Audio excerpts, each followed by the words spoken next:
In this video, we're going to show you how to do some basic Mac maintenance. We're using the El Capitan operating system. This video will include how to remove all and any malware, spyware, adware, including viruses, trojans, etc.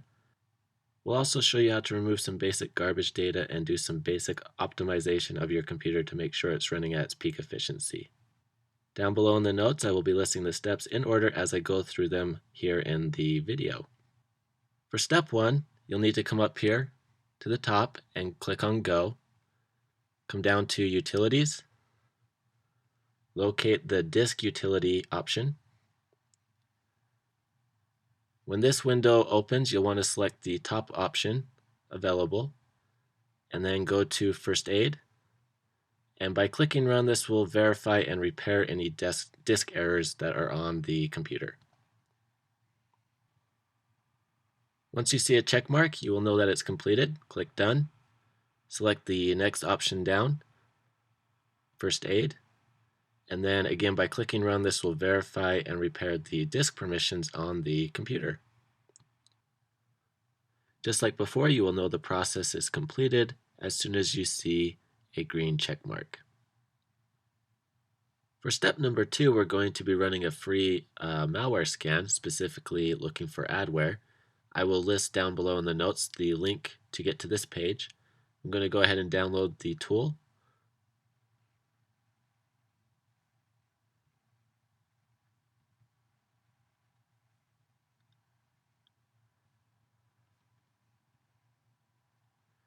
You'll notice that all browsers do need to be closed in order to run this scan, so I'm going to go ahead and close my web browsers. This is a very quick scan. I'm going to go ahead and click Search for adware. As soon as it's finished, you'll notice that it says none of the monitored adware is found. If it does find any, it will list the results here in the window. For step number 3, we're going to run a second anti-malware scan. This is Malwarebytes for Mac. We're going to click on Download.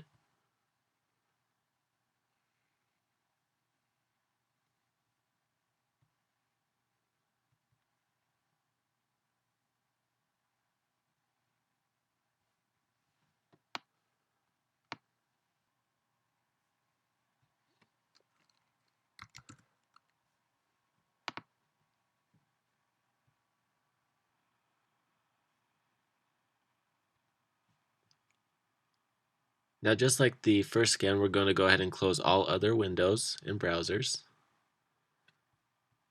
We're going to first make sure that it is updated. So I'm going to come up here and click on Check for Updates. You can see right here it says that we are up to date, and then we're going to go ahead and click Scan.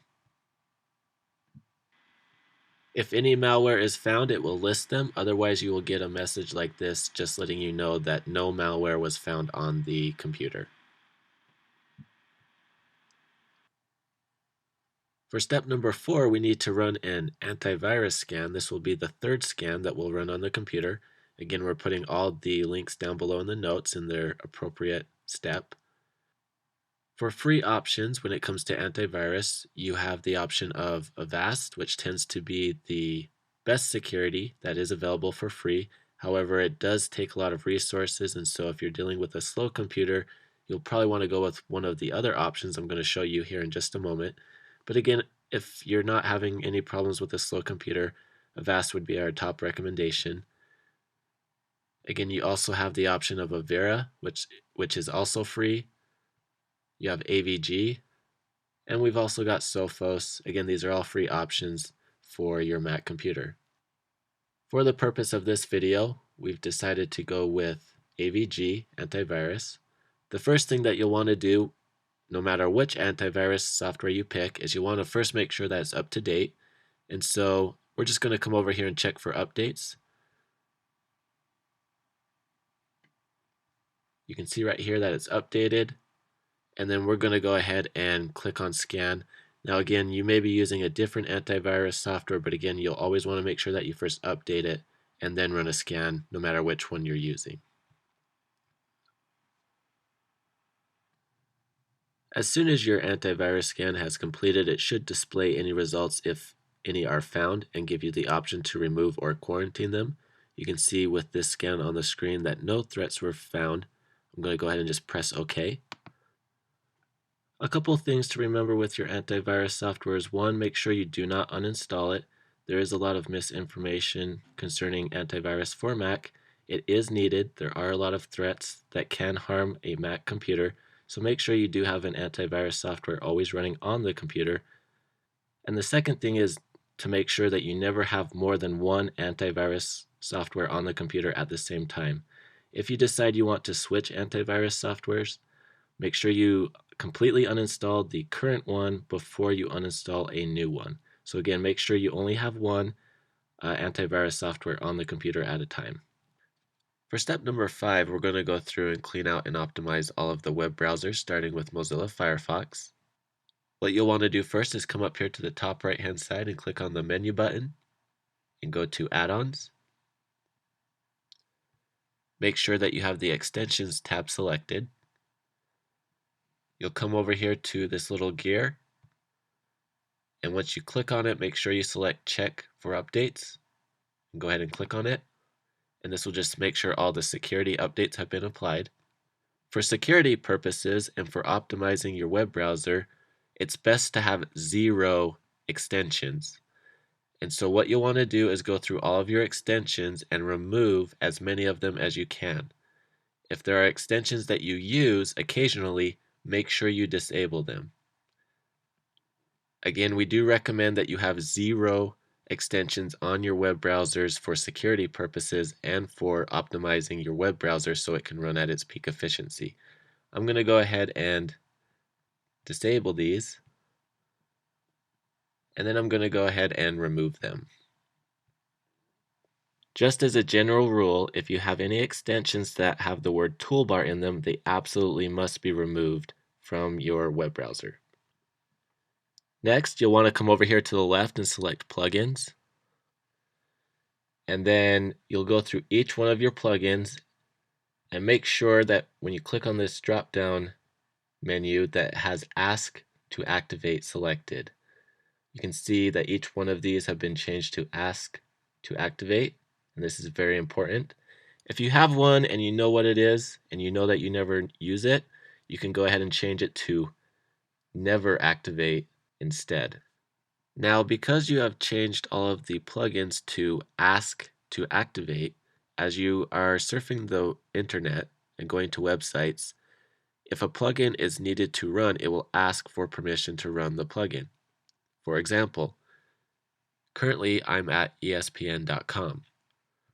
Right here, there is a bar where you can see Adobe Flash is asking for permission to run on this website. Because I know what ESPN is, and because I know that it's a safe website, I'm going to go ahead and come over here and click Allow. And then, because I don't want this notification to come up every single time I go to ESPN, I can click Allow and Remember, and it will remember that it can always run this specific plugin here on ESPN, and it will not ask me again. So I'm going to go ahead and hit Allow and Remember. And you can see that the notification no longer comes up asking for permission for this website. Another example is if I go to CNN, again, Adobe Flash is asking for permission to run on this website. I know what CNN is, I know it's safe, and so I'm going to come over here and click Allow. To make sure that the web browser remembers and doesn't ask me again, I'm going to click Allow and Remember. And then if I refresh the page, you can see that the notification did not come back up. This is important because as you're surfing the website, if you come across a website you are not familiar with, you do not want these plugins to be allowed to run, as they are a common way for malware to get onto the computer. Back here on the Plugins tab, the last thing you'll need to do here is just click to check to see if the plugins are up to date. When this page comes up, down below it will list any updates that are needed for your plugins. If you see anything that says it needs to be updated, it'll say Update Now. Just go ahead and click on it. It will take you to the necessary page to update that specific plugin. Once you have finished updating the plugins, you will want to come over here, select the menu button, and go to Preferences. Under the General tab, you have a couple options. Here you can change your home page if you would like to do so. If you want to make Firefox your default web browser, you can just click this button. Once you are finished here, you'll come over to the Security tab. Make sure all of these boxes are checked, including the last one. This last one is used to create a master password, which you can set up to protect the web browser and also protect any saved passwords or information that's saved in the browser. So that way, if your computer gets stolen or someone gains access to the computer, they will not be able to get into your Mozilla Firefox web browser and steal your information. Once you have all of these boxes checked, you'll come over to Advanced, and then from Advanced, you'll come over here to Update, and just make sure that you have this option selected as well as this box. Make sure it has a check mark in it, and this will make sure that your web browser is updated with the latest security updates. Also, make sure you have this box checked so that will automatically update your search engines as well. Next, we're going to come up here to the search box and click on the magnifying glass, which will open this menu. And right here, we're going to click on Change Search Settings. Here you can change your default search engine by selecting the drop-down menu. We do recommend that you use either Yahoo, Google, or Bing. You can change it to any of them. Down here you can remove any garbage search engines. Again, we do recommend that you just use Bing, Google, and Yahoo. Those are the safest. So I'm going to go ahead and remove these other ones. You can just select it, come over here and click remove, and that will clean out the garbage search engines. Next, we're going to go through and clean out and optimize Google Chrome. Come up here to the top right hand side to where the menu button is, and come down to the Help option and go to About Google Chrome. And what this will do is just double check and make sure that Google Chrome is up to date with the latest security updates. If it is not and needs to update, it will prompt you to type in your password so it can go ahead and update. If it is up to date, it'll just give a check mark. Next, come over to Extensions. Just like with Firefox, the less extensions the better, and your goal should be 0. Extensions are not safe. They are a common way for malware to get into the browsers and into the computer, and it also slows the browsers down. We're going to go ahead and remove all the extensions we don't need that are just garbage. Just click the little trash can icon to remove it.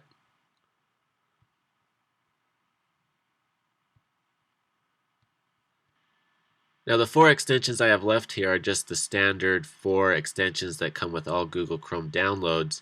Because I do not use these, and because I want to better secure the browser and optimize it, I'm going to go ahead and uncheck the box so they are not enabled. If I ever need them in the future, I can come back and just check the box to re-enable it. But again, it's much better for a web browser to have 0 extensions enabled. Next, you'll come up here and check the box for developer mode, and you'll just click the update extensions now, so that way any extensions you have left are updated with the latest security. Next, you'll come over to settings. From here, you can decide what is the opening page on startup. For example, if you want Google to come up immediately when you open Google Chrome, I can add it there and hit OK. I can also add the home button by checking this box. You can see it's now displayed. And I can also change my home page. I can change it to, for example, if I want it to be ESPN, I can put that in there and click OK. Here I can manage which search engine I want to use. If I need to remove any, just like we did earlier in Firefox, we click here on Manage Search Engines. And this little X is what you'll click on to remove any unnecessary search engines from Google Chrome. Again, we do recommend that you just have Bing, Yahoo, or Google. If I scroll down, there's a button right here to make Google Chrome the default web browser. If you want to do so, you just click on it. And then next, down here at the very bottom, we're going to click on Show Advanced Settings. Under Privacy, we're going to go to Content Settings. And for each one of these sections, there's a recommended setting.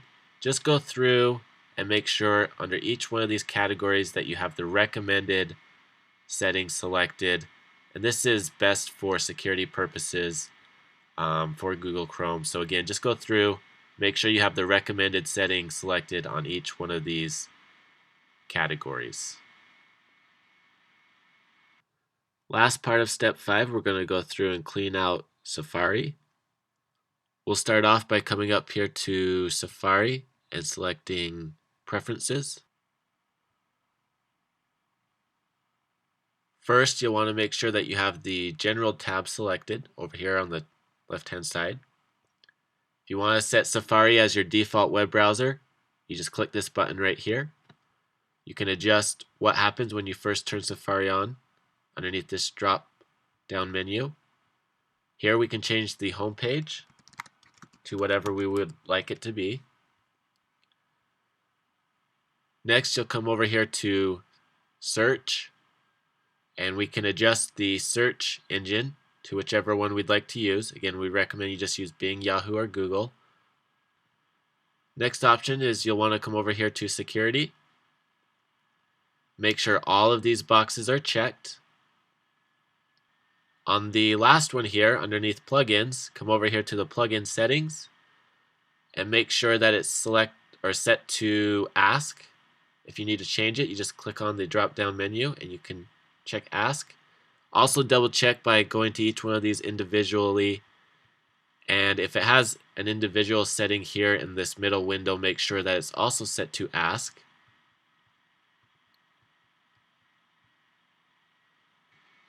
Now this is exactly the same as what we went over earlier in Firefox. Because we've now set the plugins to Ask, when we go to a website, it's going to now ask for permission to run a plugin. Currently at NBCnews.com, we know what NBC News is, we know it's safe, and so we're going to go ahead and hit Trust, and this will save this setting so that way in the future it does not ask again for permission. Another example is here on ESPN. If I scroll down and click the play button, you'll notice that it says Flash is blocked for this website. If I click on this arrow, it is now asking. I can click Trust, and now from now on ESPN will be able to use Flash without asking in the future, and you'll be able to play the video. Now that we have trusted some websites, you'll notice that here in the middle it's added them to the list of trusted websites. If we ever need to come back and change, we can come right here and set it to Ask or whatnot, and we can do that for each individual plugin. Just as mentioned before, it's very important that plugins are set to Ask, so that way if you accidentally venture onto a malware-related website, it will reduce the chances of your computer or browser being infected with malware because all the plugins will not be running. Once finished, just come over here and click on Done.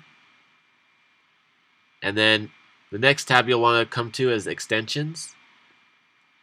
Now I keep repeating myself, and I'm going to do it again here. But as mentioned earlier, it is best for security and for browser optimization to have 0 extensions. Extensions open up the browsers to malware and to possible attacks. So again, it is best to remove all extensions from your browsers. Even though we know that Pinterest is a legitimate extension from a legitimate company, it's best for security and best for performance if it's just not there. If you prefer just to disable it, uncheck the box and that will disable Pinterest. I'm going to go ahead and uninstall it. As mentioned earlier, if you come across any extensions with the word toolbar in it, they absolutely must be uninstalled. I'm going to disable it.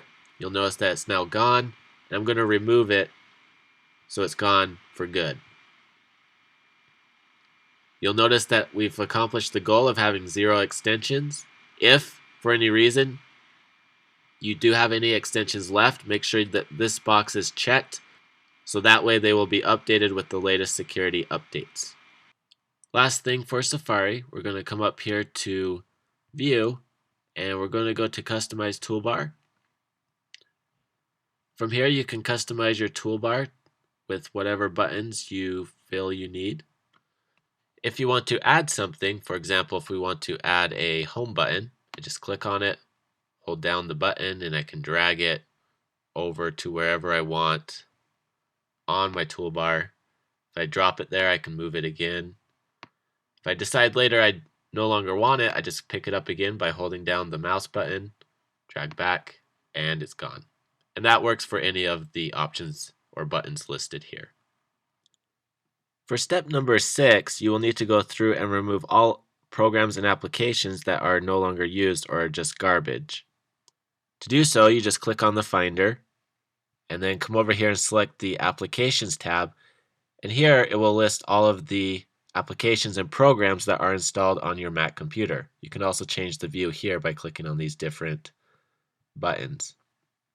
We first recommend that you go through and remove all the programs that you know you no longer need or no longer use. Make sure to go through each individual program. If you come across a program or application that you do not recognize or do not know what it is, what you can do is come over to this website. It's called shouldiremove.it.com, and I will list it down in the notes underneath step 6. And then just type in the program you need more information about here in the search box and hit search.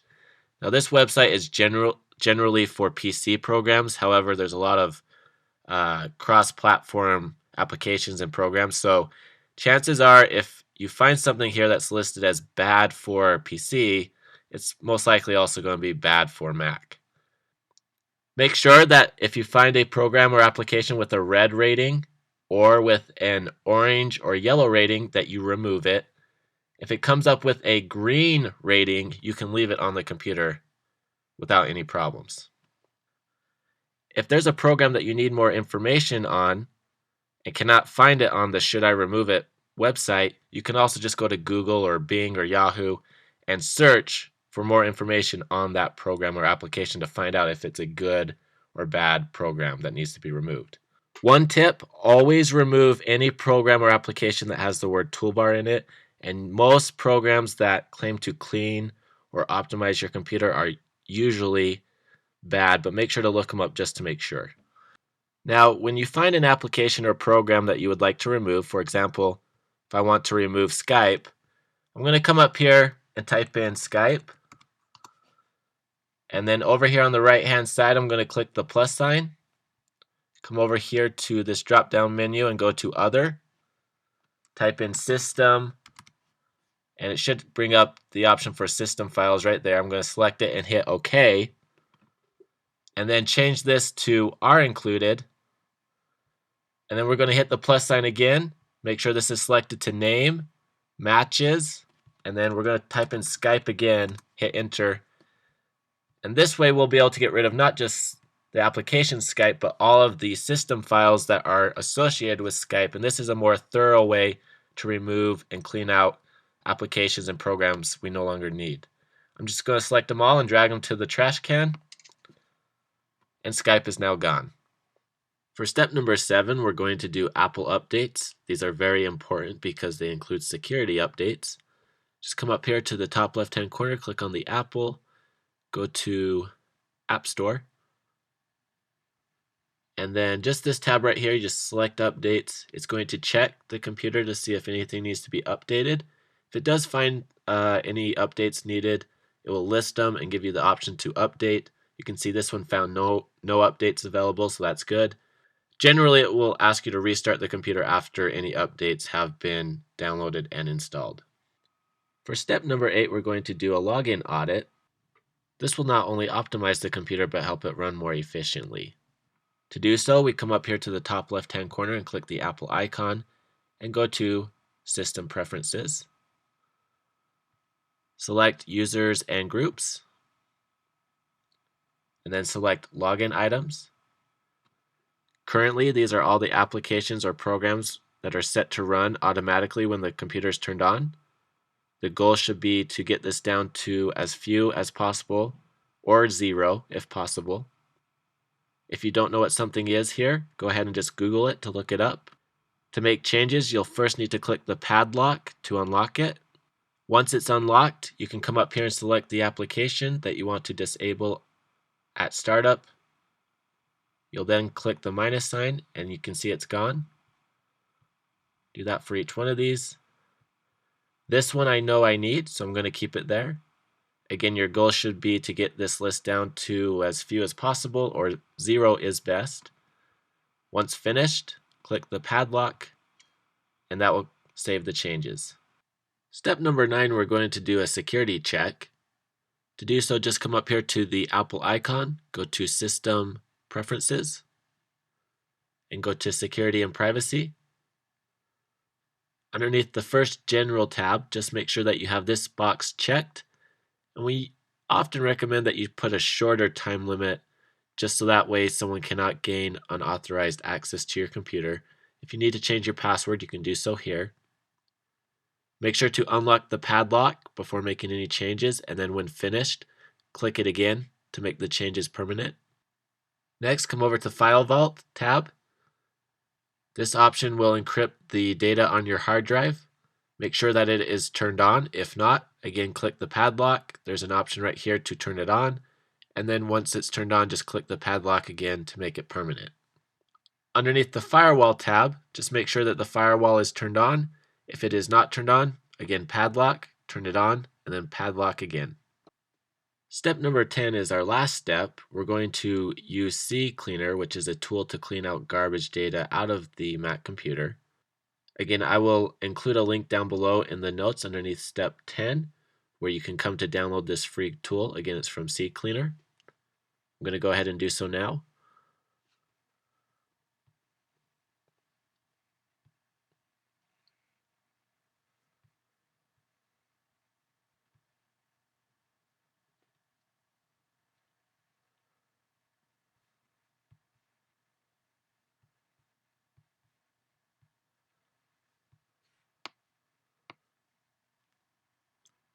Once you have CCleaner open, make sure you have all other applications and browsers closed.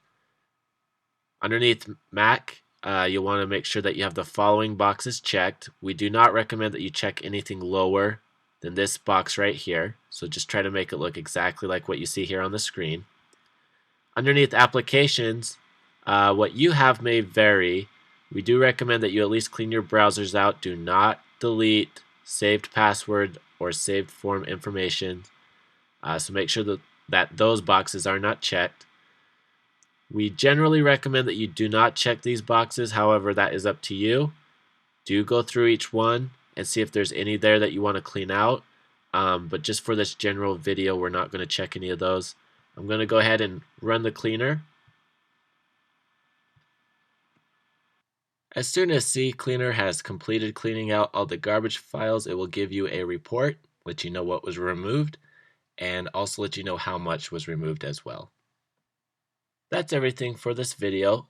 Please be aware down below in the notes after step 10, we're just going to list some tips that you can do to increase computer security as well as to stay safe online.